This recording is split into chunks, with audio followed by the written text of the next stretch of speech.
Evil Planet. All right, folks, how's it going? It's the first Evil Planet episode of 2026. We haven't done an episode in like around a month or a little over a month, so we got a lot to talk about. First off, I just want to say hello, Gord. Hello, Tryptamine. How are you both doing? Doing good. Hanging in there. Yeah. Seen better days. Yep. We were just talking before we started recording, but we were talking about how like 2025 is just taking like the wind out of everyone's sails, like having to deal with all this shit going on. It's just like, I on see top this of like here. people, on top of like people, working full-time jobs and shit. Now they have the stress of, all this shit that's going on. It's like, Yes. Jesus Christ.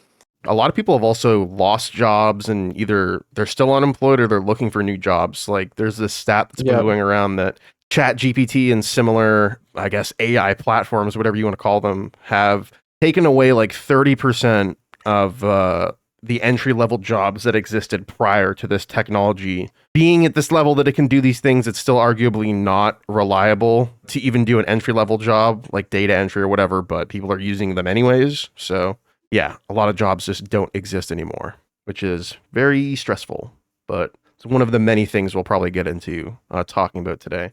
So one thing that we're going to talk about quick before we get into things is we're trying out a new way of doing these so that we can get more content out. Today's going to be the first experiment. We're basically just going to, instead of cutting a lot of stories for time, we're just going to include more of the stuff we want to talk about. But we're going to keep the shows more focused by kind of doing one recording session and then halfway through, it's going to be like 3 hours. We're probably going to cut that into two 90-minute sections or whatever. The first section is going to be for the public, you guys listening now. And then the second half is going to be for patrons. So if you guys want to check that out, we'll be talking more about what we're talking about on the patron half of the show at the end of the episode here. But in terms of what we're talking about today, of course, because it's what everyone's talking about, we're going to start with talking about ice. We have a section here in our document for the show today called The Evils of Ice. And I just want to read this. It's not too long. I basically adapted this from a CBC article, Canadian outlet. A woman killed in cold blood by ice. What we know about Renee Nicole Good, the 37-year-old mom of three, who was shot and killed by a U.S. Immigration and Customs Enforcement officer in Minneapolis. She was a U.S. citizen born in Colorado and appears to never have been charged with anything involving law enforcement beyond a traffic ticket. The officer's name was recently revealed to be Jonathan Ross, who had lied to his neighbors for years about being a botanist, which shows that he recognized that nobody likes ice and he should probably lie about his job to people. That's a little bit of my editorializing there. While the Trump administration officials continued Thursday to paint Good as a domestic terrorist who attempted to ram federal agents with her Honda Pilot, members of her family, friends, and neighbors mourned a woman they remembered as gentle, kind, and open-hearted. In her social media accounts, Good described herself as a poet, writer, wife, and mom. She said she was currently experiencing Minneapolis, displaying a pride flag emoji on her Instagram account. A profile picture posted to Pinterest shows her smiling and holding a young child against her cheek, along with posts about tattoos, hairstyles, and home decorating. Her ex-husband, who asked not to be named out of concern for the safety of their children, said Renee Good had just dropped off her 6-year-old son at school on Wednesday and was driving home with her current partner when they encountered a group of ICE agents on a snowy street. State and local officials and protesters have rejected the Trump administration's characterization of the shooting, with Minneapolis Mayor Jacob Frey saying video recordings show the self-defense argument is garbage. That's a quote from him. He said it was garbage. Video taken by bystanders and posted to social media shows an officer approaching her car, demanding she open the door and grabbing the handle. I just want to mention too, they killed this woman in front of her wife. Like there's videos of her wife just distraught because she just saw her wife getting shot in the face right in front of her after doing nothing. Like this woman was stopped by the ICE agents in the street and they were screaming at her and she was basically like, hey, like I'm not mad. She was being perfectly polite and reasonable and trying to talk to them. And one of them just pulled out a gun and shot her 3 times in the head. When she began to pull forward, a different ICE officer standing in front of the vehicle pulls his weapon and immediately fires at least 2 shots into the vehicle at close range. Good and her family were, quote, lovely, a former neighbor in Kansas City told CNN affiliates. She was a neighbor who, is not a terrorist, not an extremist, Joan Rose told KMBC according to CNN. That was just a mom who loved her kids and loved her spouse. Another neighbor in Minneapolis, named Mary, told the Star Tribune she would miss seeing the family. It's a beautiful family. They have a son and he's very sweet. He loves our dog. He always has to go run up and pet and play with her.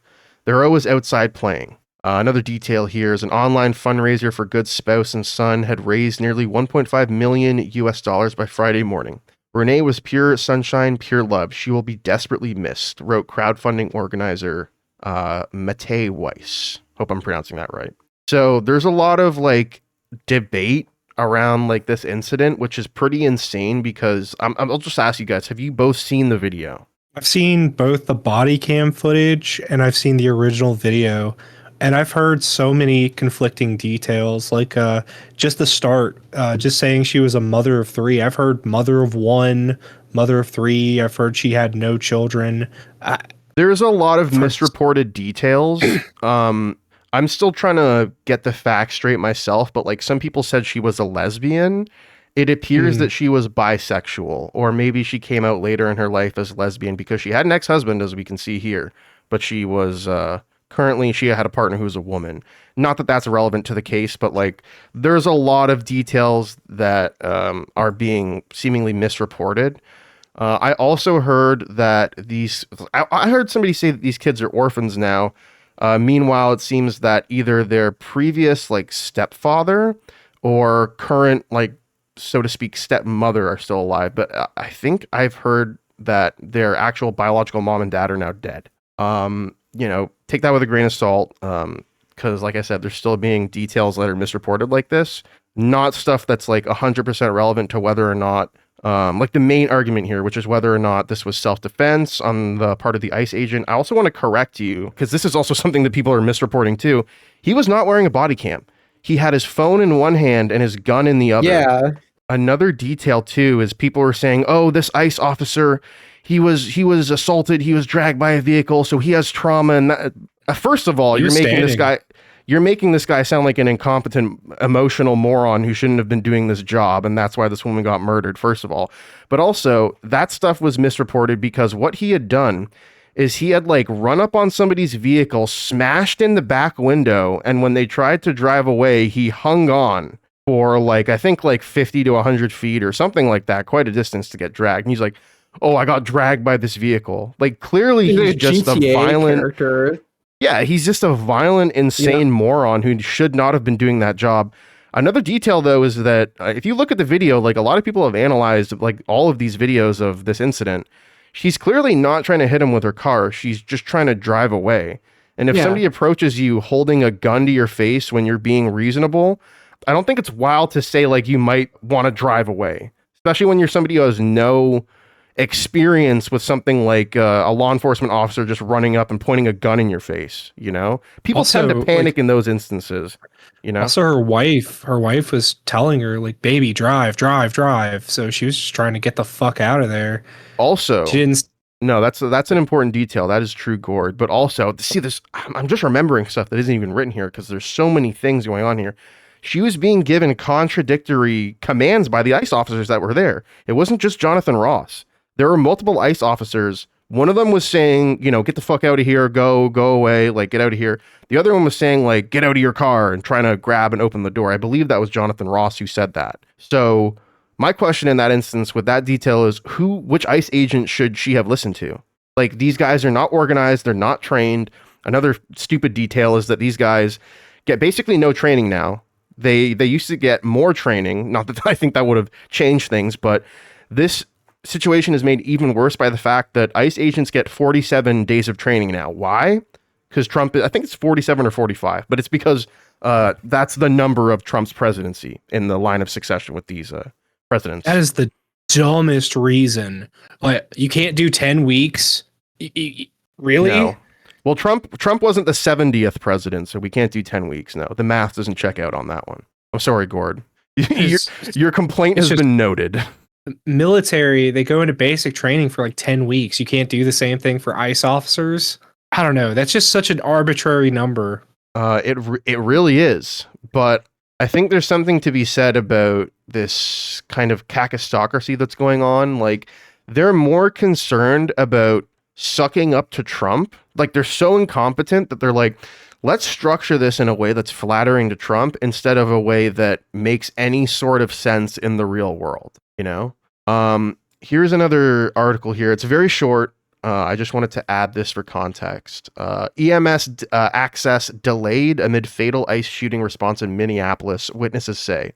And there's videos of like a guy on the scene like, hey, I'm a physician. Let me through. Please let me help her. She's dying. And they're like, nope, nope, nope. And ICE blocked emergency medical responders with their vehicles and they had to approach the lady on foot because ICE was blocking them when EMS got there. As emergency crews responded to the shooting in South Minneapolis involving a federal immigration officer, witnesses say EMS was unable to immediately reach the patient after federal law enforcement vehicles blocked the roadway and crowds gathered at the scene. The shooting occurred January 7th near the intersection of 34th Street. Yeah. By the way, this is not too far away from where George Floyd was murdered. Like, this was like, you literally could have walked there pretty quickly. I didn't know that. Holy shit. Yeah. I remember... Go ahead, dude. Oh, go ahead. No, you go ahead. All I was going to say is that there's another conspiracy angle here, which is the whole Minneapolis thing. Like, why does this stuff keep happening in Minneapolis? And there's a lot of theories, but basically it's that, you know, this is a large enough city. There's certain circumstances regarding the infrastructure and population and things where they've been using Minneapolis as a testing ground for years to basically figure out what they can get away with, how far they can push things. And in the last, year or so, with Trump being the president now, once again, it seems like it's part of his plan to basically invoke, Insurrection Act, martial law, whatever, all this crap, and do like a federal and like not just like a federal coup, but like a coup that involves like clamping down on even states' rights and everything that's happening on the state's level. Like what you're seeing with troops, forces, whatever, ICE surges being sent into Minneapolis right now, it's basically like the experiment with what they can get away with, how hard people are going to push back, and so on and so forth, They definitely want like their own Tiananmen Square style event where they just have like paramilitary dudes out there like shooting protesters. I mean, right. you could describe what's going on in blue states right now as like Trump's own Tiananmen Square, because like people are being murdered. They want to send in the troops. I don't think they really can or have sent in the troops to do anything except like fucking pick up garbage at this point because of I think it's called Posse Comitatus, but it's a fucking disaster. I'll just finish reading this because it's not too lengthy here. Was that Miss Wizard? I heard like a little laugh there. Yeah. Our cats are like chasing each other around right now, and they're just being goofy little fuckers. After the shooting, Emily Heller said ICE agents would not allow anyone near the woman's car, told bystanders that emergency services were on the way. In a video she shared with NBC News, a man who identified himself as a physician, as I was just mentioning, asked if he could check the woman's pulse, but was denied. In that same video, an ICE officer could be heard saying, "We have our own medics." It just reminded me of something too, an important detail. You guys saw the videos. Like, did you note that Jonathan Ross, after he shot Renee Good in the face, just went, "Fucking bitch"? Yeah, that was one of the first things I heard the first time I listened to the video. It's like a clear indicator that it was like, done like deliberately out of fucking malice. Like, yeah, I mean, to me, that signals, I'm just, in my opinion, in my unprofessional whatever opinion, I think more than anything, that signals that he did it out of rage and anger and, like you said, malice, instead of him being like fearing for his life. You know what I mean? Yeah. Like, maybe this is an uncontroversial opinion, but people who work in like law enforcement need to stop being so fucking scared for their lives. And maybe that sounds like, oh, you're just some fucking guy, you've never done the job. Listen, motherfucker, if you're putting your fucking self in the line of fire like that to do that job, you should be somebody who's willing to take a fucking bullet to save a civilian. Maybe that's controversial to say at this point, but if you're willing to just allow somebody else to die so that you can continue living your own fucking like sad existence, I'm sorry, you shouldn't be a fucking cop or anybody in that position. You should be willing to lay down your fucking life so that the average person can avoid being, killed by a criminal or whatever. Obviously, we're talking about ideal hypothetical situations here, but it's not how it fucking pans out. You saying that reminds me like the Aurora shooting. It was Or the either the Aurora Uvalde. shooting. Yeah, the Yes, Uvalde Uvalde, shooting. yeah. How they just fucking sat back and Yeah. didn't advance. He like checked his fucking phone while like the kids in there fucking shooting. Yeah, and they went in to get their kids, but they didn't give a fuck about the other ones. Yeah, they're such Fucking- fucking pussies. Oh my god, Cowards, dude. dude. Fucking pieces of shit. It was estimated that it took about 15 minutes for EMS to arrive, and said the delay was because vehicles were blocking the street. NBC News was told that when responders were finally able to get through, they came in on foot. There's a quote here. They were on foot when they got through, and they carried her body out just like by her limbs. They didn't even have a stretcher. She was carried out like a sack of potatoes. God.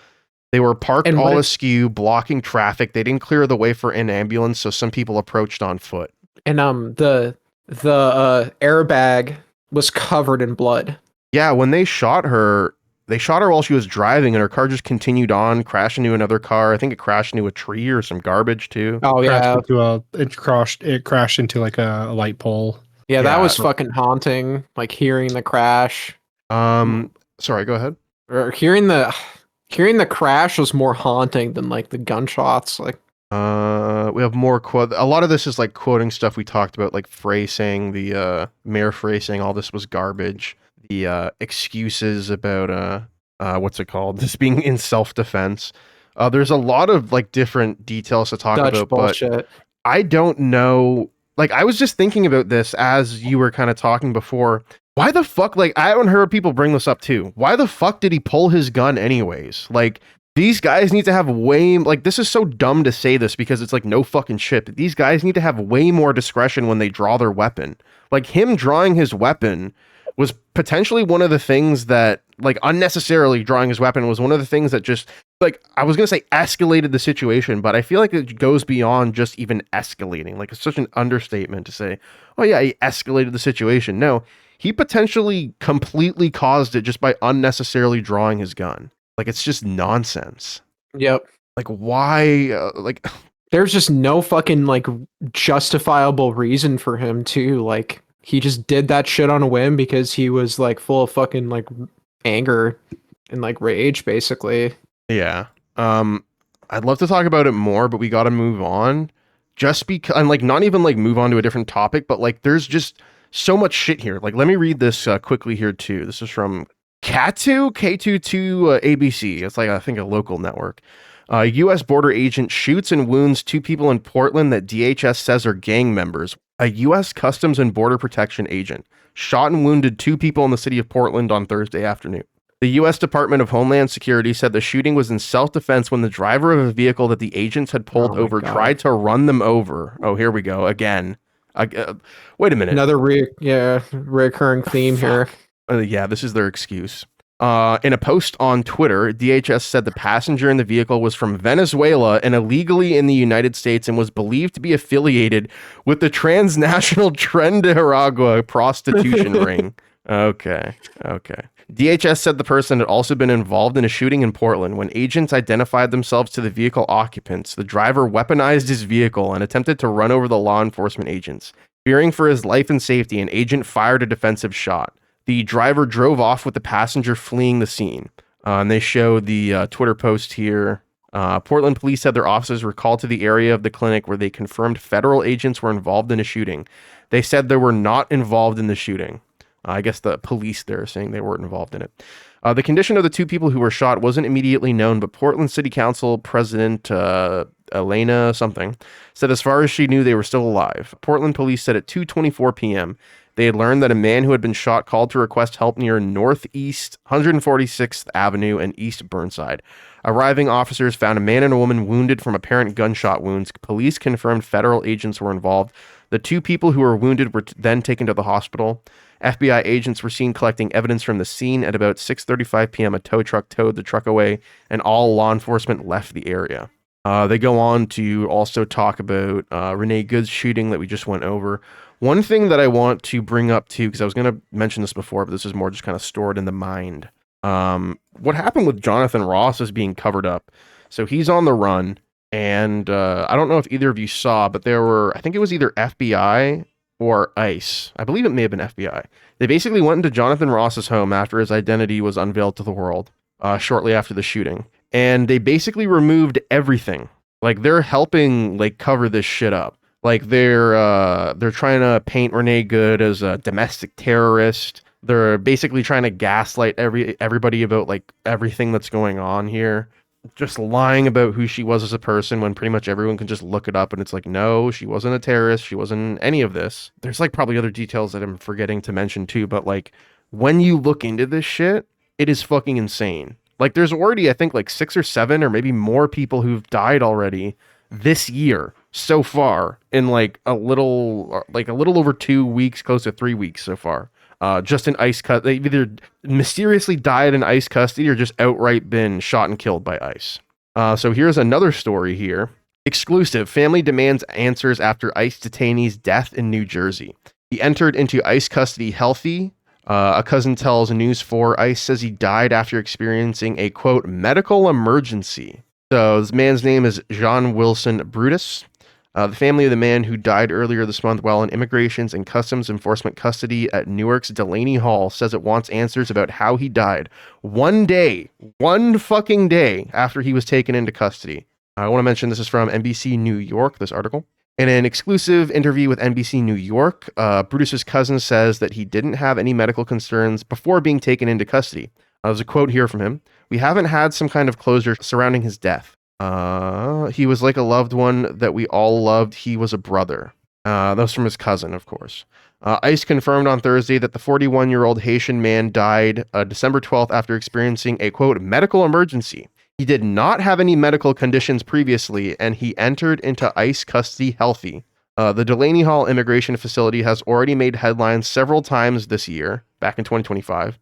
In May, the Newark mayor was arrested there, accused of trespassing, and released shortly after. The mayor has said he could not speak about his case, citing a promise he made to lawyers and the judge. A statement was released saying Brutus's passing was distressing and brings up a host of disturbing questions. Yeah, no shit.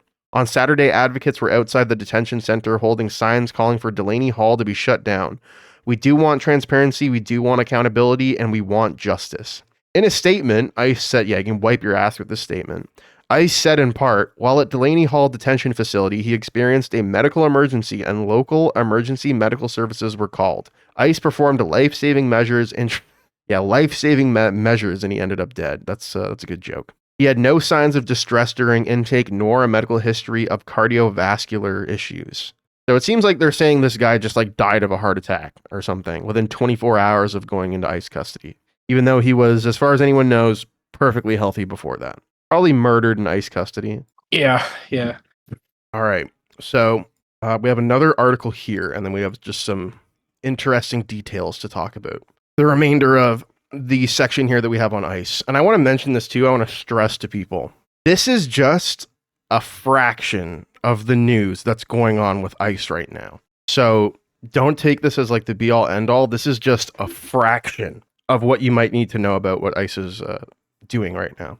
They have a video here where they have models of the now that new video. I kind of want to watch this. I'll just play this and I'll try and intercut it with the episode. So, as I said, it is so crucial because it was filmed by the ICE agent involved, but also because in that it is providing an angle we have not seen before. And it does give a whole new perspective. It also, though, raises new questions. Kyung La is going to go through this slowly, bit by bit, out front with this special investigation share my screen to with look you at guys. every piece of video, that one and all the others, to say, what is the story here? And of course, I warn you, when you put all of these together, you will have to see what happened again and again. Out the car. For the first time, we are seeing the fatal Minneapolis shooting from the ICE officer's point of view, footage taken on his own cell phone. It's a critical angle of many cameras on the street that captured Renee Good's fatal encounter with ICE agent Jonathan Ross. Using surveillance footage, bystander video, and Ross's own phone, CNN synced multiple perspectives of the shooting and mapped this incident in 3D space. Taken together, they show the fullest picture yet of what happened that day. A home surveillance camera captures the moment Renee Good pulls up in a maroon-colored Honda SUV, 4 minutes before the shooting. 20 seconds after she arrives, her passenger and wife, Becca, wearing a white beanie, gets out of Good's car. Good then parks the SUV perpendicular in the road. Here's how Homeland Security Secretary Kristi Noem described what Good did. ICE officers and agents approached the vehicle of the individual in question, who was blocking the officers in with her vehicle, and she had been stalking and impeding their work all throughout the day. Available video doesn't show any possible contact Good may have had with ICE before this confrontation. What this video does show is that for a few minutes, while she is perpendicular to the roadway, several vehicles drive by. Even large SUVs are able to drive around her as she moves back and forth on the street. And that includes this light-colored SUV. It slowly drives around Good's car from the rear and stops. Agent Jonathan Ross is recording video from his cell phone as he crosses in front of Good's car, recording as he sees her up close. She looks calm, and you can see both of her hands as she talks to the officer. That's fine, dude. I'm not. Let that be a lesson to you all in America. If you park in a stupid way in the street, you will be executed. Renee Good's wife, Becca, who had been the passenger in the car, approaches. Cell phone cameras on the street start recording as Ross walks around Good's car with It seems Good's like she wife was like following. purposely like blocking ICE, like kind of like trolling them. I don't know if that's true. That's not it, or I don't see. The thing is, I've seen like No. I worked in a fucking store once where for whatever reason people would like drive up and park like that. Like there's a few times I had to come out and be like, hey, you know, you're fucking blocking the thing. Can you not park like that? People get mad, but I personally would never do a parking job like that. But like I said, parking like a weirdo in the street with people still able to drive around you, not something that warrants execution. So Yeah, and why did her wife step out of the car? Like it looked like she went to the house nearby. I don't know. I don't think she was trying to block ICE. I just think she was just, you know, stopped for a second before her wife came out so she could turn around. Yeah, No, that's what I was thinking. Maybe she was parked like that, That's so it'd probably be more easier to plausible. turn around. But even then, it's, you know, fucking, it's not a like nothing that we're even hypothetically talking about warrants being shot in the fucking face. No. oh, and I'm No. definitely not trying to say. Oh no, I get it. True. Well, But- it's fair enough because I could see that being something that right wingers could immediately come out and be like, oh, it's fucking, she's blocking the road. So it's Yeah, definitely it's like her. Even if Yeah. even if like she was blocking the road and trying to like purposely antagonize them, which I wouldn't honestly even blame her for doing because fuck them. But it's like Yeah. it's not a reason to literally get shot like multiple fucking times. Like Yeah. ICE's job is not to escalate potential conflicts with U.S. citizens who were born in the country. And then if they give them a little bit of lip, they shoot them in the fucking head. Like that. I don't know. Maybe that's the new ICE training they're doing now. Who knows? Punch, big boy. Go ahead. so basically, Renee she Good was just backs at the her car wrong up as place, like wrong time. Yeah, it seems like it. ICE agents just happened to be nearby. That's what like scares me is like, this could happen to like me or Gord or Yeah. anyone Yeah. that I know. Like, Remember, she had just dropped her 6-year-old off at school, right? Yep. So why is she's not stalking ICE? Yeah, let me just drop my kid off at school and I can get back to fucking with these Stalk ICE guy. officers. Yeah. I mean, I'll just say this, maybe she was stealth about it, but they went through this woman's social media and it doesn't seem like they found any sort of activism or, political posting. So you would think that if she was out stalking ICE and trying to get info on them to impede them, you figure maybe there would be something on her social media where it's like, hey, fuck ICE or anything at all like that. But no, it doesn't seem like it. Also, I want to mention this too, because there's just so much to talk about. It's hard to put it all down. So I'm remembering things at the moment here. There's stories of people in Minneapolis, like driving down the street and then there's just like a car. And they're like, what the fuck? Why is this car parked in the middle of the road? So they go up to the car and there's nobody in the car and the seatbelts have been cut and the window has been smashed. And it looks like somebody just got like abducted by an alien or something, or, fucking raptured. And there's even instances of ICE doing this to people and just like leaving their kids like in the car or like wandering around. Like they'll just abduct a parent or parents and then just like leave their kid on the street or like in a car. And the kid's just like there. And somebody else has to come across and be like, what the fuck happened here? Like they're just, and like one thing that's crazy too. We're gonna get to this in a moment. But they're incentivized to arrest people regardless of whether or not the person remains arrested or is released and found to be like not guilty of anything. So like they just get bonuses for like just arresting people, even if it's just a U.S. citizen who's done nothing wrong. Fucking bleak. Agent walks around the front of the vehicle. At the same time, on the other side, 2 more agents approach. One tries to open the door as Good backs up. Good's vehicle starts moving. From Ross's cell phone video, you see Becca, the woman in the white beanie, trying to get into the car again. You also see Renee Good turning the steering wheel to the right. Yeah, this is so fucked. It's like this could have happened to anyone.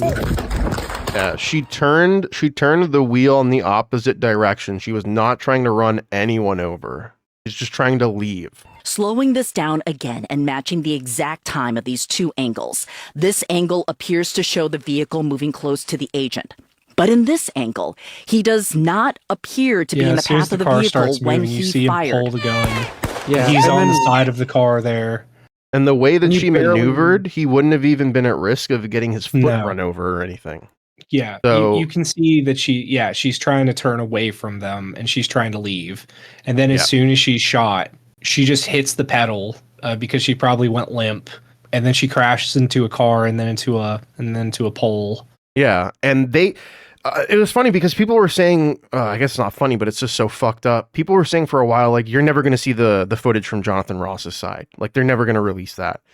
And then, like, a day later, they're like, guess what, bitches? Check out the footage. And then they show the footage of Jonathan Ross, filming himself doing this. And everyone's like, this just makes you guys look worse.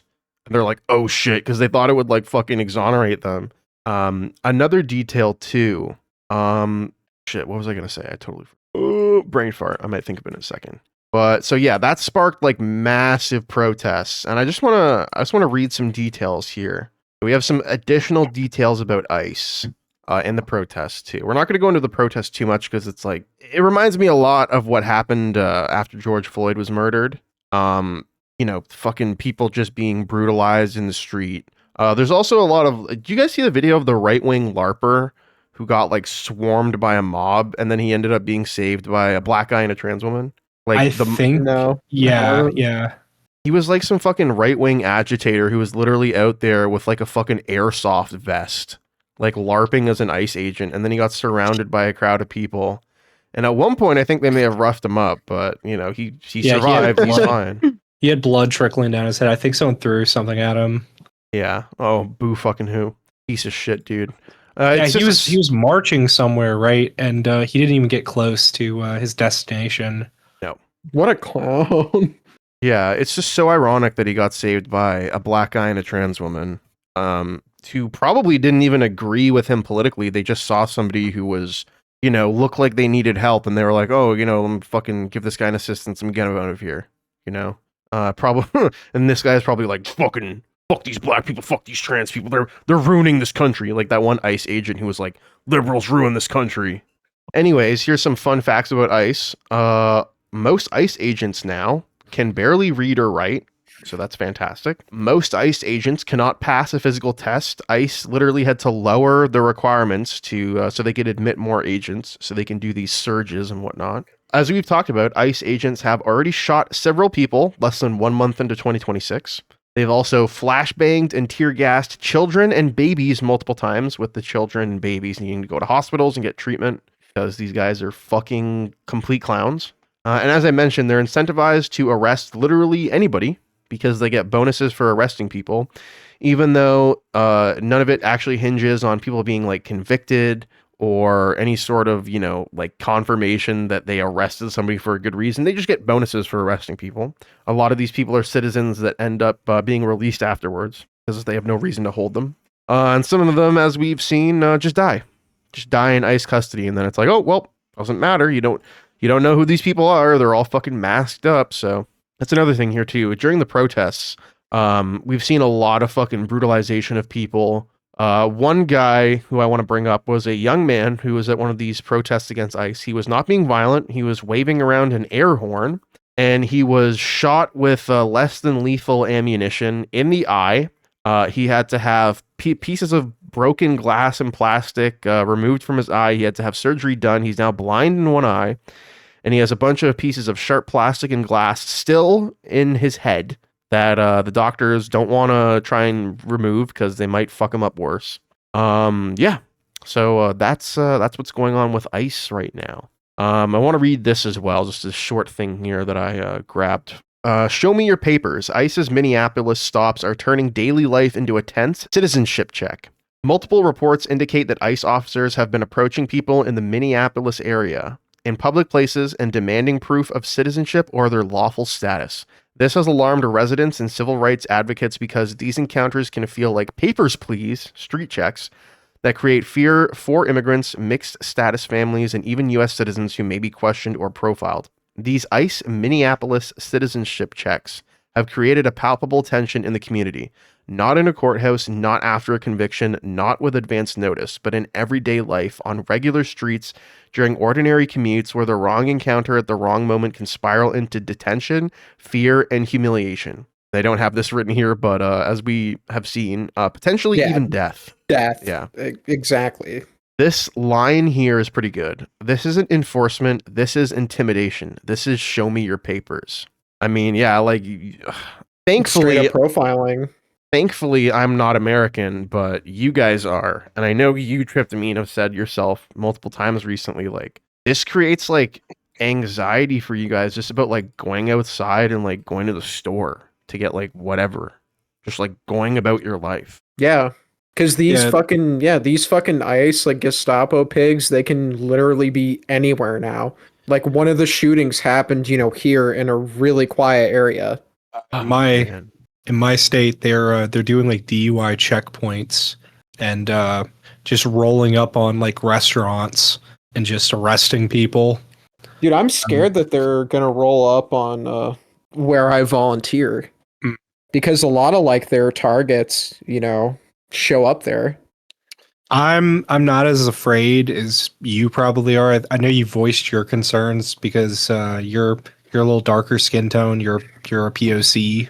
I'm as white as they can be, so I'll probably won't get as harassed as nearly as bad as like other people. But think about it like this. Think about a Spanish American, like a Latino American, right? And they don't have any kind of paperwork, right? They just have their driver's license, and that's all they really have ever needed. They don't have a passport showing that they're an American citizen. They just have, their ID on them, because that's really all you've needed up until this point. Now, some people have to like, hey, I have my social on me. I have my birth certificate on me. It used to not be like that. Another detail that I want to mention too is that this is not an original observation on my part, but people have been saying that they've given, like the Trump administration, they've given JD Vance the Kamala Harris immigration czar or whatever role, because they're sending out JD Vance to do like the press releases and talk to the media about this stuff going on with ICE in Minneapolis. And he straight up said that the ICE agents have absolute immunity. So we'll see about that. So they can just do whatever the fuck they want. I heard somebody explaining it. Absolute immunity doesn't necessarily mean what it sounds like, but to the extent that matters in this situation, it does mean that they have immunity from being sued or held responsible for anything done as an ICE agent in their job as an ICE agent, even if it's, shooting fucking Renee Good in the face at point blank range 3 times for no good reason. Is there any document that says that ICE agents have absolute immunity, or was this just something just made up out of whole cloth just because it suits them in the moment? I've heard that it has something to do with a very odd legal interpretation of Donald Trump having executive immunity, and these people essentially being like, his fucking Gestapo or whatever. I don't know if it would hold up in court. There's a good chance I'm not explaining it 100% properly, but this is the shit that's going on right now. We have some more stories here on the Trump administration before we go into the second half of the show, but I just want to ask you two, because I talked about it earlier before we started recording. Do you guys want to amend your previous comments about Trump being a dictator or anything at this point? We can talk about that briefly before we go into the Trump administration insanity section. But has your minds changed at all? Do you think it's more arguably accurate at this point to say that this is a regime and he's a dictator, or at least, like we mentioned in the past, he's setting himself up to be one? I remember saying previously that the state, local governments, like the governors, would have would be able to push back, and so far I have seen none of that. Look at Tim Walz. All they've done is just roll the fuck over. Tim Walz, I mean, like, he hasn't brought in the National Guard to like control the ICE agents or like control the protests. No, he put out a post on Twitter that was like, "Hey, Donald Trump, can we just like turn the volume down a little bit? Can we just all just chill out?" Yeah, I had hopes for him, like a year ago, but holy fuck, man, Tim Walz is good on policy. I'll say that, but as a leader, he fucking sucks. And then there's the mayor of Minneapolis. Yeah, Jacob Frey. We mentioned him. Yeah. Yeah. Who told ICE to get the fuck out of Minneapolis, or Minneapolis, or the fuck you pronounce it. But he was asked, like, hey, would you abolish ICE? And he said, no, I wouldn't, even though they're terrorizing my city. Yeah. And he effectively walked back his comments because he was like, look, ICE has more people and they have bigger guns. Like, oh, okay. So I guess if you just invade a U.S. city with enough people and you make sure you have like more powerful weapons than anyone in the area and more of them, then you can just take it over and you can just do whatever you want. So I guess that's the new normal for fucking Minnesota. Does that mean that states can invade other states? Like Texas can just take over smaller states then? Maybe. I mean, that's what Stephen Miller is hoping for. None of this makes any fucking sense. No, it does not. I mean, it's just very disappointing. On the precipice of a civil war, like that's becoming realer. Well, some people were trying to say that that's why Waltz didn't want to send in the National Guard, because then it kind of would effectively be on some level a civil war. It would be kind of, if you pull back and look at it, like a fucking federal militia versus a state militia to some extent, you know? And you were talking about U.S. states invading other U.S. states. I think you could arguably say that that's already happened, considering that the Texas National Guard, and I think the National Guard from one or two other red states, was sent into blue states. Yeah, like L.A. Yeah. Even though there's still posse comitatus, like we're talking about, where they can't do law enforcement activities and shit like that. They're trying to push the envelope to see what they can get away with. And at this point, you know, people are protesting, but, you know, I don't know. Oh my God. I'm looking at the Trump admin insanity section. One thing I didn't list here, so we might as well get into it, but I'll mention this too, because we're talking about Trump and his administration and all this shit. I know, Gord, I know you've seen one or two of these things, but how familiar are you both with what's going on with the talk about this year's midterm elections? Because Trump straight up just sounds like he's already planning on stealing it. I haven't heard Trump say that he was going to suspend the elections. Like, I haven't heard any audio, but it would not surprise me at all. Like, remember when he was talking to Vladimir Zelensky, and Zelensky was saying, yeah, we had to suspend our presidential election because we're at war with Russia. And Trump says, oh, you're at war? Interesting. Yeah. Maybe I should have been at war in 2020. Another interesting thing, too, is when he met with Putin in Alaska, Putin literally was fucking gaslighting him and was saying to him, yeah, you know, the reason that you lost in 2020 was because of the mail-in votes. And also, to respond to what you just said, he kind of is already talking about stealing the election. Like, he's straight up said, maybe we shouldn't have elections. That's like a quote from him about the 2026 midterms. There's also a comment he made where I think he was in a call with like some other politicians or corporate people, and he didn't know it was being recorded. And he basically said, they're going to kill us in the midterms and I'm no longer going to be in office. And, you know, some of us might go to jail. There's also a quote where he was talking about, oh, he should have used the National Guard to seize the voting machines when he lost in 2020. like there might be another few things I'm not remembering here, but like it's fucking mental. Like he's going to try and steal the elections again this year, like he did in fucking 2024. You can cut this part.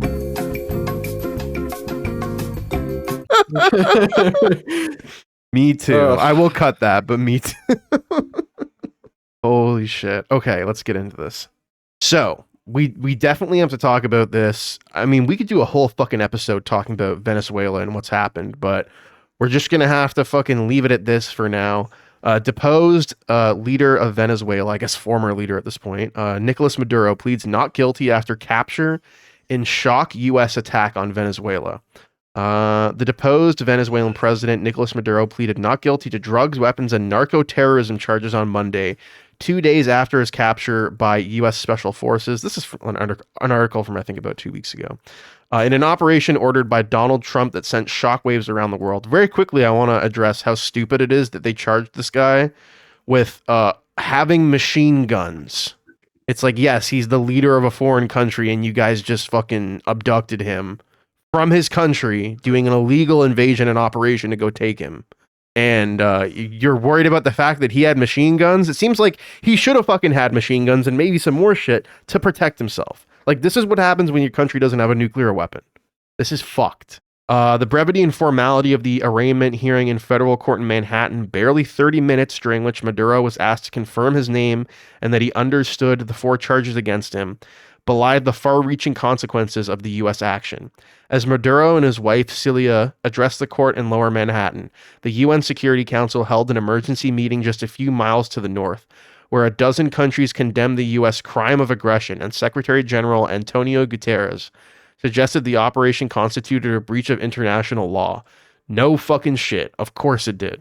Maduro, 63 years old, insisted to federal judge Alvin Hellerstein that he was still president of his country and had been illegally captured at his Caracas home and was a prisoner of war. I can't really argue with that. Maduro said in Spanish during repeated attempts to speak over the judge, "I am innocent. I am not guilty. I am a decent man." As he entered the courtroom, shackled at the ankles, though not at the wrists, he looked towards the jury box. Before sitting down, Maduro told the public gallery, "Happy New Year" in English. Maduro was dressed in orange slippers, a blue shirt on top of a neon orange shirt, and beige pants. He scribbled notes on a legal pad throughout the hearing. He faces 4 U.S. federal criminal counts, including the narco-terrorism conspiracy, which we all know is bullshit, cocaine importation conspiracy, and possession of machine guns and destructive devices. Oh my God. Each charge carries a maximum sentence of life in prison. He was for each so if you have machine guns, you get life in prison. Okay, makes sense. He was first indicted in 2020 along with 14 members of his inner circle as part of a sprawling drug trafficking case against Venezuelan officials and Colombian guerrillas. And as we all know, this is all complete fucking nonsense. For those who don't know, I mean, they're specifically talking about fentanyl. You want to talk about that? Like, I think It comes from Mexico. Yeah, well, there's synthetic fentanyl that comes from China. I don't know if they've managed to crack down on that yet, but like Venezuela, it's not even like on the list of countries that you would go after for drugs like this, especially not fentanyl. Defense lawyer Barry Pollock made no immediate application for bail, but said he would later file a motion alluding to the military abduction he said his client was subjected to. It's also so fucking ridiculous too that they like abduct this guy from his country on a different continent and bring him to America to face charges for having machine guns and fucking narco conspiracy. It's just so nonsensical. And as soon as they kidnap him, they just talk about like just taking the oil. Yeah, getting American oil companies in there to try and refine it. Yeah, anybody who's been paying attention knows at this point for a fucking fact that they're doing this because they want to do regime change. They want to take the oil. They want to take the minerals. They want to take all the resources. They want to fucking build U.S. military bases there, like all that shit.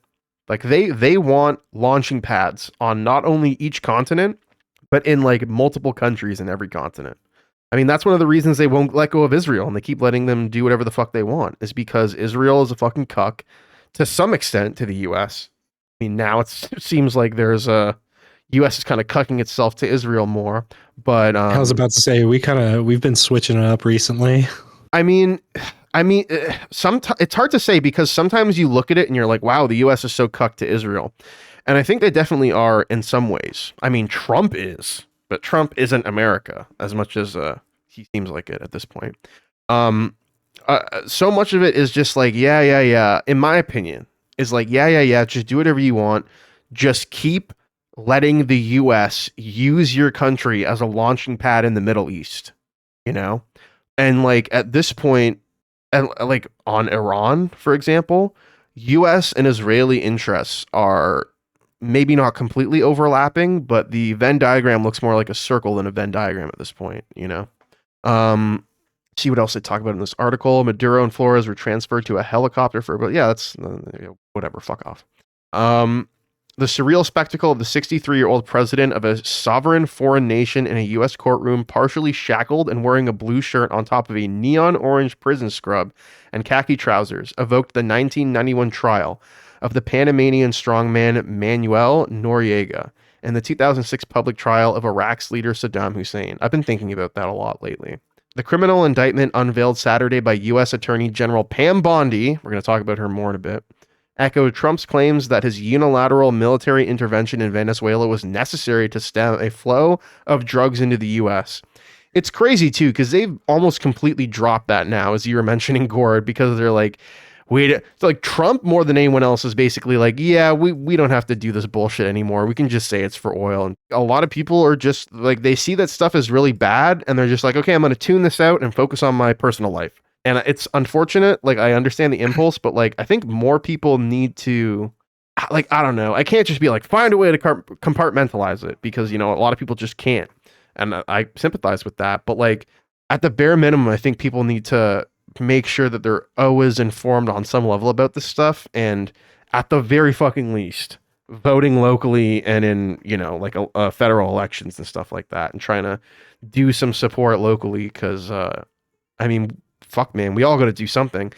And I'll mention this too. Like, I keep seeing Americans on social media repeat like, oh, shut up about this stuff if you're not American. It's like, no, you can't do that anymore. Like, America is threatening to invade Greenland, which is, you know, under the control of a European country. They're threatening to invade and annex Canada, you know, their neighbor to the north, which I'm a citizen of. So at this point, you can't really be out there saying shut the hell up about US politics unless you're American, because this affects everybody. You're trying to invade other countries. Like, this is a global problem at this point. Yeah, we also threatened Cuba and also Mexico too, leaving those out, and also Colombia. So, oh yeah, have you seen like that map? I keep hearing about the Technate of America, and it stretches all the way from Venezuela to Colombia, all the way up Central America, all the way to Greenland from Canada. It's just all of that small chunk of South America, Central America, and then all of North America. Yeah, I've seen it. People talking about how I think it was Elon Musk's grandfather was a member of that technocracy movement, and that was basically their plan to create the Technate of America. It's basically just creating like Super America from Fallout, where they just annex their neighbors and create like, you know, fucking Airstrip 1 or whatever it was from 1984. It's just, it's nuts. I thought it was also to like create these cities from what was the game? BioShock. These BioShock-esque cities where it's just like a giant company town, and it's like a smart city, and all they do is like they make their own laws, and they have their own money. It's not really under the federal government of the United States, but it kind of is. No regulations. It's just like, well, unless the fucking company decides that they want to have some rules. Yeah, it's basically just a company town on crack, mixed with like, I don't know, the fucking worst aspects from like The Matrix and Snow Crash and all these dystopian fucking futuristic pieces of fiction. It's horrifying. Even the name Palantir, the Palantir orb, right, is yes, but it helps you see like a little bit into the future, right? Or does it help you like see across the? It helps you like see someone else. I'm not a huge Lord of the Ring nerd. I'm not either, but it either lets you love the spy movies on other people, But I'll say this, like the aspects of it that make it very fascinating is that like it can be used to show you potential futures, and it can be used to communicate across great distances. Makes me think of the what's it called? The elephant graveyard video he did about like Joe Rogan and the fucking like the mess that we're all in as a fucking culture. And he's like, yeah, it was basically like a fucking computer in a way. You know, it makes you go insane. It can show you all these fantastical things and be used to communicate with people. And that's the thing too. There's another company called like Elandril or something, and it's also named after something from Lord of the Rings. And it's like a fucking, it's like a military technology company. It's similar to Palantir, but they do like AI drones and all this shit. I don't know if it's Palmer or Lucky that runs it or one of these other fucking creeps, but these dorks are all like that. They have no real like love or appreciation for these things. They're just kind of like, you know, going around and like, oh, that's a good idea. Oh, I like that name. Oh, let's create this in real life. And they're just creating like horrible fucking messes. Or they read fiction, right? And they take the wrong message from the fictional material. Oh yeah. Like I learned that Peter Thiel apparently reads One Piece, right? And One Piece is like a comic book about like freeing yourself from oppression. And all Peter Thiel got out of that was, yes, the main character is Jesus, and he's fighting the Antichrist. So he's just reading into what he wants to read into it. It reminds me of something that I unfortunately realized.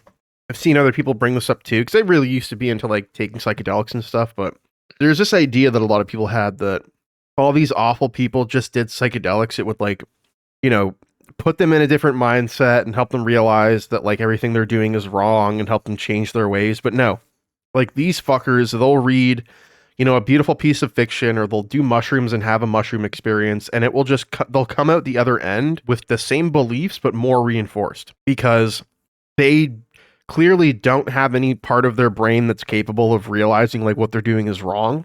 They've either reasoned themselves or just emotionally and egotistically created this own like perspective where, like, I'll give you an example, like Donald Trump and his family, right? When they do all this corruption, people are like, you're the most corrupt US president of all time. They're just like, what the fuck are you talking about? I'm a good businessman.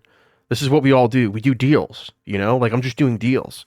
And this is why it's so easy for them to do all this evil shit, do all this blatantly illegal and corrupt shit. And then they can clearly sleep fine at night. It's because they don't think they're doing anything wrong. They don't realize what they're doing. And I'm not trying to say like they're not responsible for the shit that they're doing, because obviously they are. But it's like their brains are so fucking warped by being super rich, being completely out of touch with the average person, having everybody else do things for them, you know, living like Donald Trump has lived like fucking 8 decades or so like that, never having to actually do any real work. Like, there's stories about Donald Trump getting like jacked off at like Jeffrey Epstein's fucking parties. And it's so ridiculous, it makes no sense. Like he would make fucking these women who would get sex trafficked to him, he would make them wear like a glove when they jacked him off. Like, what kind of sicko shit is that?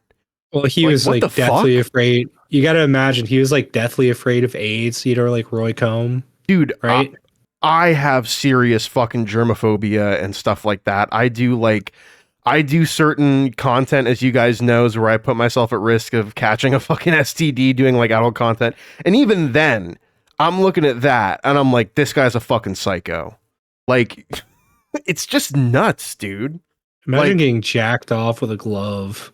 That's fucking yeah, what kind of boring bullshit is that? Instant turn off.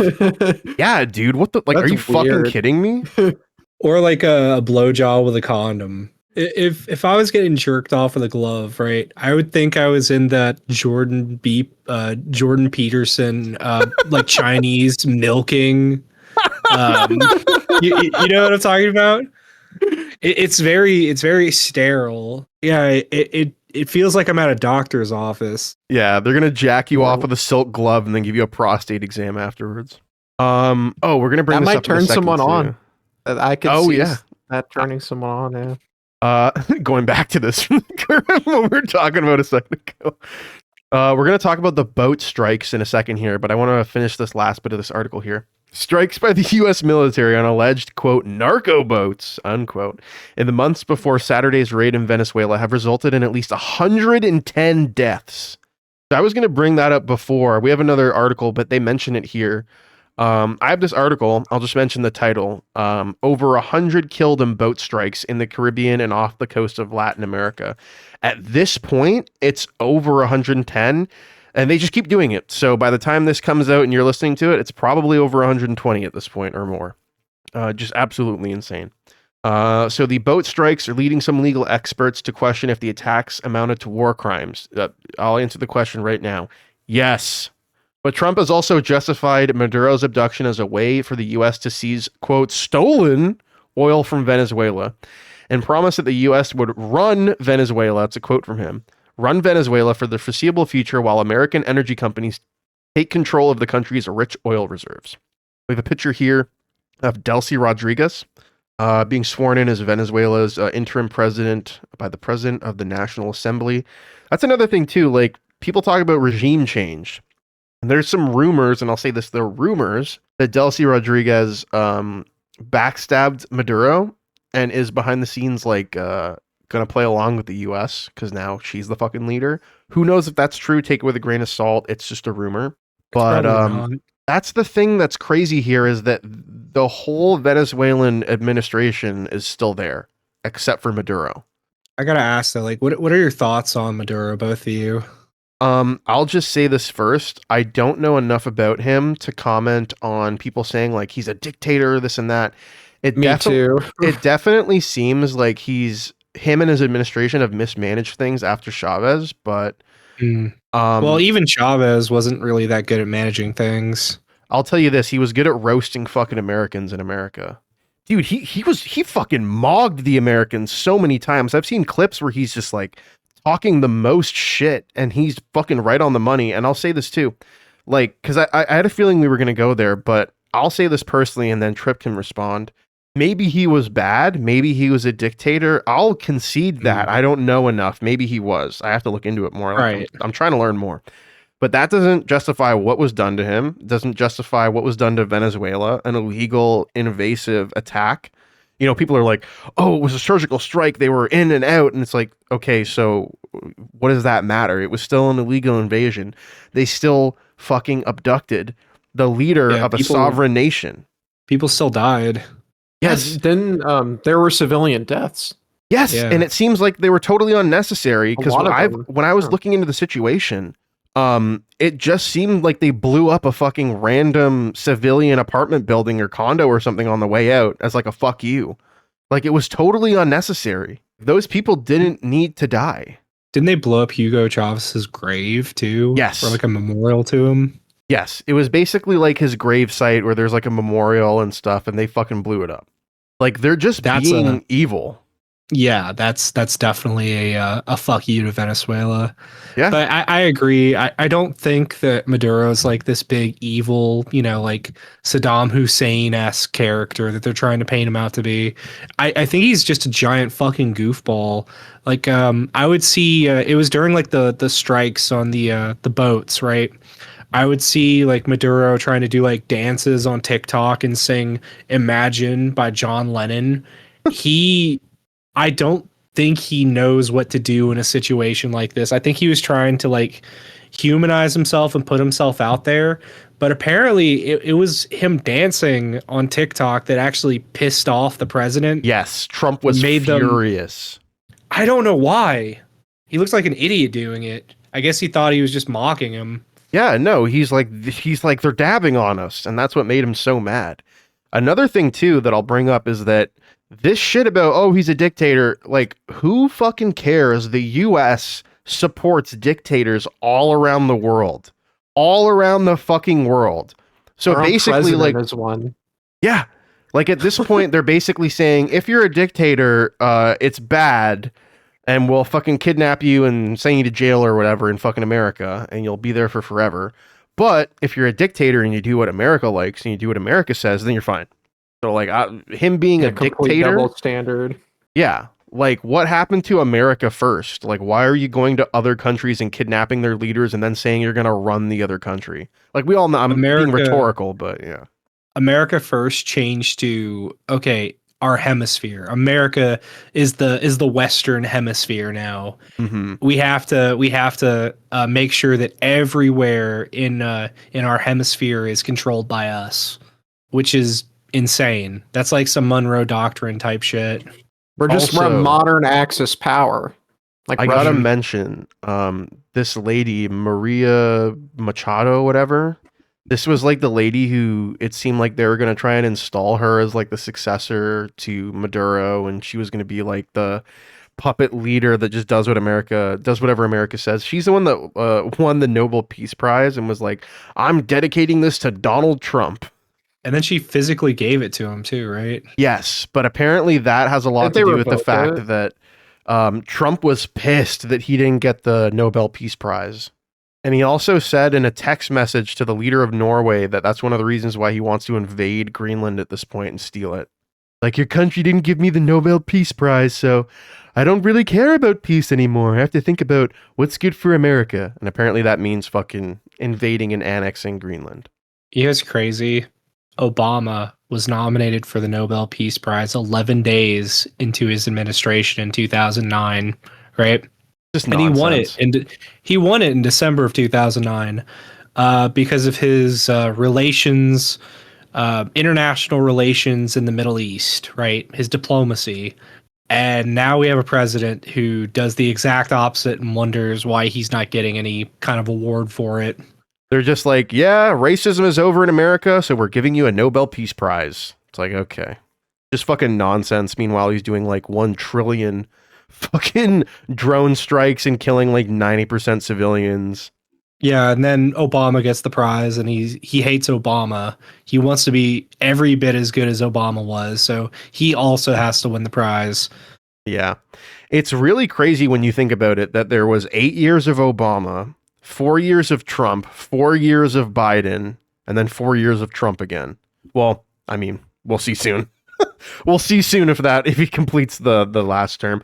And we'll see what happens after that too. Like, you know, he's old as fuck. Provided that he lives to see the end of this term. There's been indications that they know they're not going to be able to keep him around that much longer, but there's also indications that they're going to do like a complete coup and not allow elections. So it's hard to say at this point. Since we were already talking about the Greenland thing, let's just pull this up and talk about it quick. Headline: Donald Trump orders army chiefs to draw up plan to invade Greenland. U.S. president emboldened by success of Maduro. Well, why the fuck would you ever, after doing the operation in Venezuela, say we're doing it for the oil? Yeah, but we didn't hear about the plans for attacking Venezuela and kidnapping Maduro. I mean, why would you announce this? If you were paying attention, then you kind of knew that something like that was going to happen at some point. Like, I remember in the weeks leading up to that operation in Venezuela, people were talking about like a full-on hot boots on the ground war with Venezuela. You know, like people were like, oh, there's all these aircraft carriers over there. You know, there's whispers about some sort of operation going on. Like, we didn't know it was going to be that, but yeah, I remember. Like, we thought, like you said, I think we thought it was going to be just a full-on ground invasion, ground war, boots on the ground type scenario where, or just like bombings, kind of like Iraqi freedom. I think another thing too is like the response or the lack of serious response to what happened in Venezuela. Now he's like, oh yeah, we can just, who cares? Nobody cares. Like, what are they gonna, like, to answer your question, like, what are they gonna do? Like, that's the way that him and his administration are thinking about it. It's like, oh, this violates international law. We're part of NATO. Whatever. And he's just like, okay, stop me. So they can just be open about like, yeah, we're drawing up plans to invade you right now. You know, it doesn't even matter. We don't even have to surprise you. I mean, I didn't pull this thing that I'm about to mention, but they're doing the same thing to Canada. They're doing the same thing to my country. And we actually share a land border. You know, like they're basically talking about, oh, what if we invaded Canada? What if we went? And it's crazy too, because most Canadians live near the southern border. And our southern border is basically America's northern border. It's like I think the largest or one of the largest, I believe the term is contiguous land borders in the world. You know, it'd fix y'all's problem. if you guys just built a wall, kept us all out. The crazy thing too is that a lot of the Canada-US border is just like a very noticeable line that has been cut through like forests and stuff. I think I've showed you guys the picture, right? Like if you go out into the border areas that are in like the wilderness, it's just like a well-maintained line clear cut into the forest. You can like see from fucking the sky and space potentially. You guys just need to set up a bunch of mines on that line. Just set up SAM sites. Yeah. Oh man, we have the best missiles. They're fantastic. So Trump has ordered his special forces commanders to draw up a plan for the invasion of Greenland, but is being resisted by senior military figures. The Mail on Sunday has learned. Sources say that the policy hawks around the U.S. president, led by political advisor Stephen Miller, piece of shit, have been so emboldened by the success of the operation to capture Venezuela's leader, Maduro, that they want to move quickly to seize the island before Russia or China makes a move. British diplomats believe that Trump is also motivated by a desire to distract American voters from the performance of the U.S. economy before the midterm elections later this year, after which he could lose control of Congress to the Democrats. Yeah, Congress has been so fucking effective lately. But such a dramatic move would put him at odds with Sir Keir Starmer and would effectively lead to the collapse of NATO.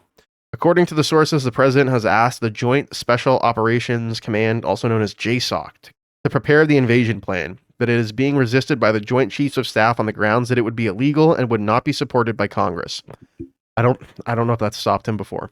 One source said they have tried to distract Trump by talking about less controversial measures, such as intercepting Russian ghost ships, a clandestine network of hundreds of vessels operated by Moscow to evade Western sanctions, or launching a strike on Iran.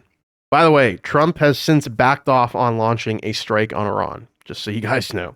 He did because he's the anti-war president. Oh, yeah.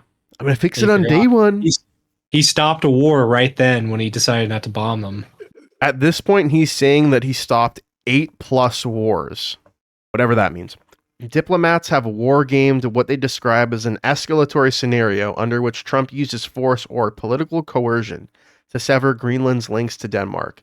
By the way, I think the Canadian military has already deployed or is looking at deploying troops to Greenland, interestingly. I have an MSN article pulled up. It was when Stephen Miller was called a rapist by a Dutch politician. Yeah, he said that Stephen Miller has a rapist mindset or whatever. Yeah, read it. Yeah. Let me read what Stephen Miller said. Stephen Miller said, Denmark is a tiny country with a tiny economy and a tiny military. They cannot defend Greenland. They cannot control the territory of Greenland. Under every understanding of law that has existed about territorial control for 500 years, to control a territory, you have to be able to defend a territory, improve a territory, inhabit a territory. Denmark has failed on every single one of these tests. And this guy, Yarlov, went on to slam Miller's understanding of international law, basically saying the United States have signed several treaties with Denmark recognizing the ownership, one of them which was in 1917. So this new position from American government, and we have to be able to trust the promises and the words and the alliances that we make with the Americans, because otherwise it's not worth anything.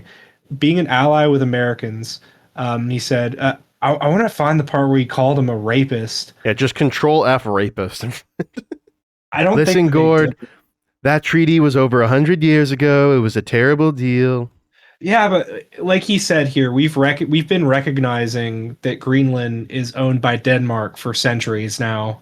So, and now Trump has the gall to say, yeah, there's no documentation that Denmark is the owner of Greenland. What? Just a piece of paper from like hundreds of years ago? Who cares? There was a quote from Trump where he's like, "What does it matter? They landed some boats there 100 years ago. We had boats there too."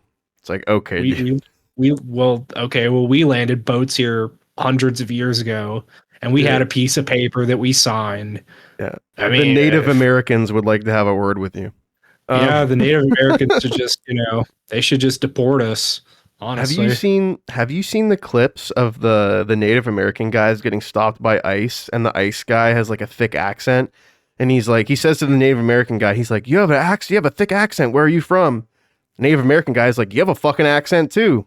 And meanwhile they're like, oh, can we see your papers please? Jesus Christ, it's fucking nuts. Did you find the rapist part? Hold on. No, I don't think they're going to use the word rapist in this article. No, I there's have a seen that video. quote though. Yeah, he said he has Yeah, a there's a rapist video. mentality.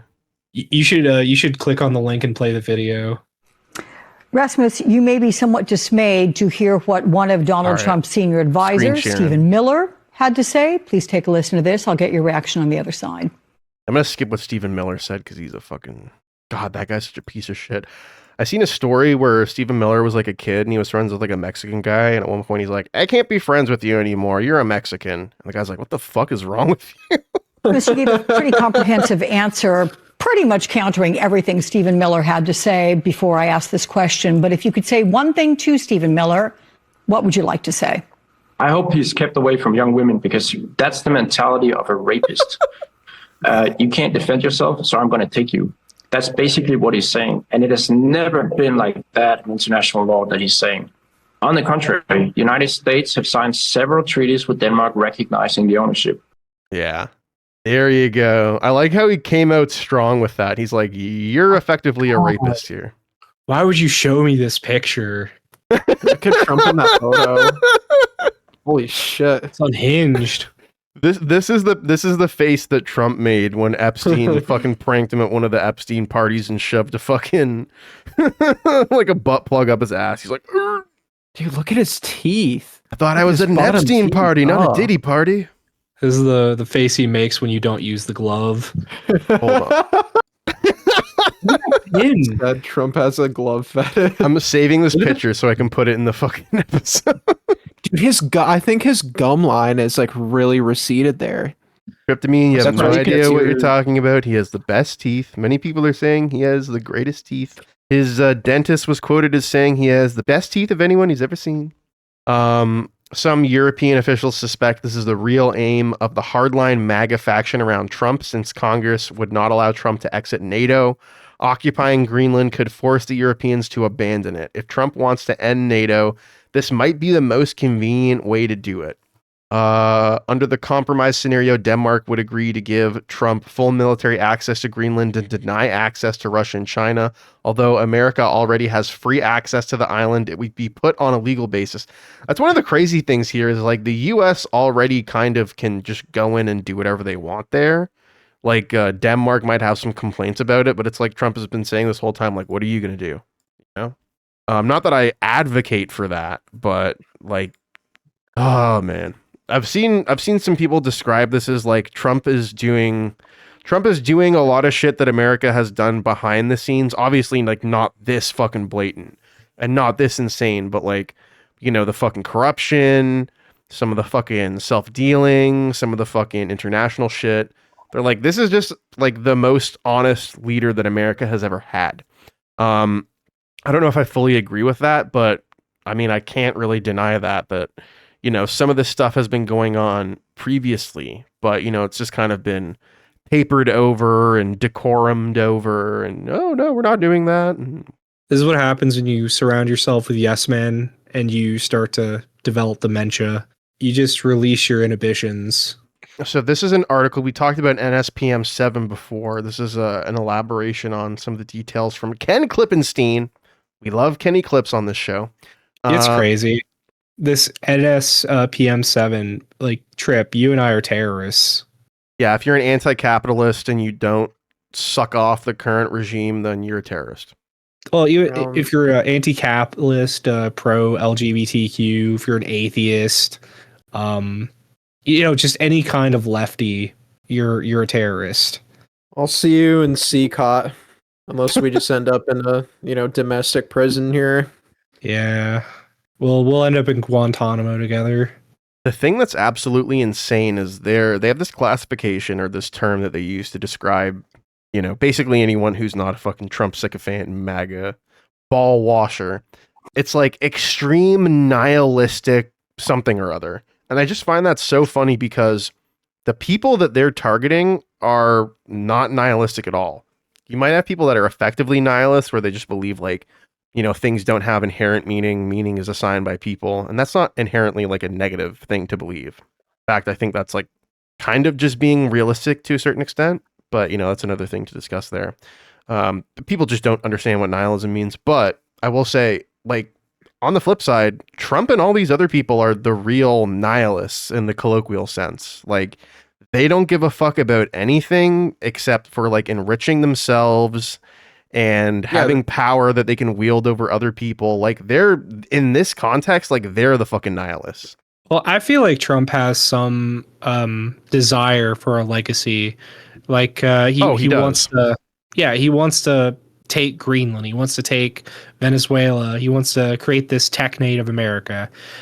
He wants to end NATO. He wants to build this ballroom. He wants to rename the Kennedy Center, the Trump Kennedy Center.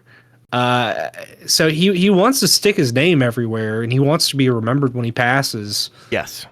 I would say that doesn't even conflict with what I'm saying, though, because it's more kind of like he doesn't have any values or principles. He's like barely ideological beyond like, Trump is awesome. I am Trump. Everyone must love Trump. Everyone must bow before me and kiss the ring. Like, yeah, he doesn't have the mentality of like a public servant. He has the mentality of a rapist. Yes. Which there's and a he quote. Literally is one. He's a convicted one.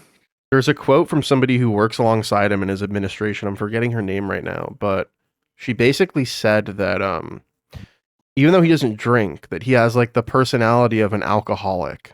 Is a narcissist, in other words.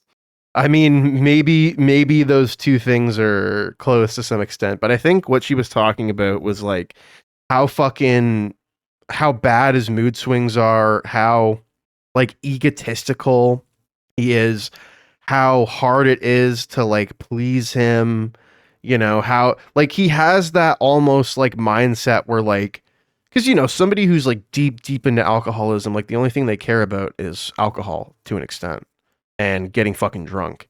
And Trump is kind of like that. Like, he almost has like a one-track mind. Everything is about him. Everything is about getting more things for him, getting more money for him, getting more power, getting more people to kiss the ring, getting more people to fucking fall in line, do whatever he says. Like, I think one thing that's important to keep in mind is that like Trump mostly wanted to be president to avoid going to jail and having fucking Jack Smith like get his ass. And now that he's president again, he's back to what he was doing before, but it's basically like, I am the most powerful person in the world now. I'm going to just fucking torture people. I'm going to do the most corrupt shit ever. So I have, the most money that like he's trying to become like a trillionaire using the president's fucking office to facilitate that. You heard what Jack Smith said. He said that there was beyond a reason of doubt that if he didn't win the presidential election, he would have gone to jail. Yeah, if it wasn't for people gumming up the works, then Jack Smith would have fucking got his ass. Mm. Like, the whole fucking system is broken. Like, Donald Trump should have gone to jail. I blame, like, the US has been rotting for years, right? Yes. And this is the final nail in the coffin. Yeah. I mean, that's a good segue into what we're talking about here. Attorney General Pam Bondi is ordering the FBI to compile a list of groups or entities engaging in acts that may constitute domestic terrorism. According to a Justice Department memo published here exclusively, go check out Ken Klippenstein and his website. His Substack is fantastic. The target is those expressing opposition to law and immigration enforcement, extreme views in favor of mass migration and open borders, adherence to radical gender ideology, as well as anti-Americanism, anti-capitalism, and anti-Christianity. Okay, let me go through this. Anti-American, yes. Anti-capitalist, yes. Anti-Christian, yes. Opposed to law and immigration enforcement, yes. Extreme, quote unquote, extreme views in favor of mass migration and open borders, yes. Adherence to radical gender ideology, which probably to them just means like, do you think trans people are real and valid? So As like, I basically can't travel to America at this point because according to this fucking NSPM 7, I'm a fucking terrorist. Can you go through that list again? I want to see Okay. what I check. Opposition to law and immigration enforcement. Really think about Yes. what they mean when they say these things too. Don't just I take am it at face value. anti-ICE. Yes. Extreme views. So whatever the Trump administration would consider extreme views in favor of mass migration and open borders. So I basically, mean, like, do you hate immigrants? No. Okay, you no. apply to this. Adherence to radical gender ideology. So do you believe trans people and queer people exist? Yeah, I do. And are valid and should be allowed to do what they want, and Yeah, do whatever you want. Anti-Americanism. So that probably just means, like, do you have criticisms of America and its administration? Yeah, well, you know, like, I'm not anti-American, right? But like, in their eyes, That's why yes, I'm saying yes. That's the thing too. You have to consider what they really mean when they say this stuff. So anti-Americanism, as we said, anti-capitalism. Yeah. No qualification there. Anti-Christianity. I am a fedora tipping atheist. I'm not anti-Christian, but I'm anti religious indoctrination, anti making me have to follow religious rules, like Christian doctrine. So I guess you could check that as yes. That language echoes the so-called indicators of terrorism identified by President Trump's directive. Got the full name here, full legal name, National Security Presidential Memorandum 7, also known as NSPM 7, which the memo says it's intended to implement. Where NSPM 7 was a declaration of war on just about anyone who isn't MAGA, this is the war plan for how the government will wage it on a tactical level. So I'll just give a brief, quick summary of it for people who don't know. As we talked about, all those qualifications, if you fall under any of that stuff, the American government basically considers you like a terrorist or a potential terrorist at this point. NSPM 7 was basically just the official presidential memorandum laying this out for like the FBI and all these different organizations, like, hey, this is what we're doing now. Like, this is the new plan. Forget fucking going after domestic terrorists to the extent that they were before, or sorry, foreign terrorists that they were going after before. They're going after so-called domestic terrorists now. It goes back to what Trump says about the enemy within, right? In addition to compiling a list of undesirables, that's another detail too. They're basically making a list of fucking people who are like not MAGA and then targeting them. Bondi directs the FBI to enhance the capabilities and publicity of its tip line in order to more aggressively solicit tips from the American public on, well, other Americans. So basically, this is fucking Nazi Germany. Holy shit. To that end, Bondi also directs the FBI to establish a cash reward system for information leading to identification and arrest of leadership figures within these purported domestic terrorist organizations. And we have in brackets here, the memo later instructs the FBI to establish cooperators, so informants, to provide information, there you go, and eventually testify against other members of the groups. So DSA is going to have a bunch of fucking feds, and all these other groups now are going to have a bunch of fucking feds, even more than before, trying to infiltrate them. They're going to have citizens trying to turn them in for cash rewards, which they're not going to get because they never actually pay anybody for this shit. It's just a scam.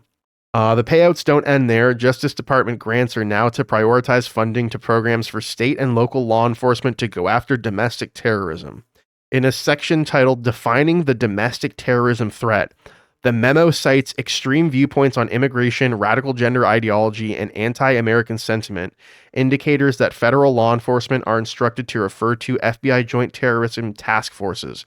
Those JTTFs are now instructed to use all available investigative tools in order to map the full network of culpable actors involved in both inside and outside the United States.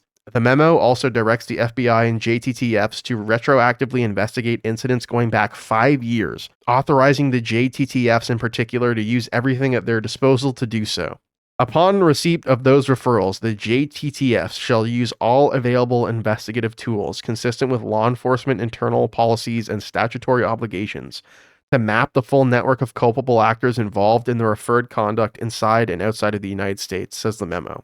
For months, Major media outlets have largely blown off the story of NSPM 7, thinking it was all just Trump bluster and too crazy to be serious. But a memo like this one shows you that the administration is absolutely taking this seriously, even if the media is not, and is actively working to operationalize NSPM 7. NSPM 7 was signed in September largely in response to the murder of Charlie Kirk, which was a 9/11 type event for the Trump administration, as I've reported. That's Kirk's a 9/11 type event for them.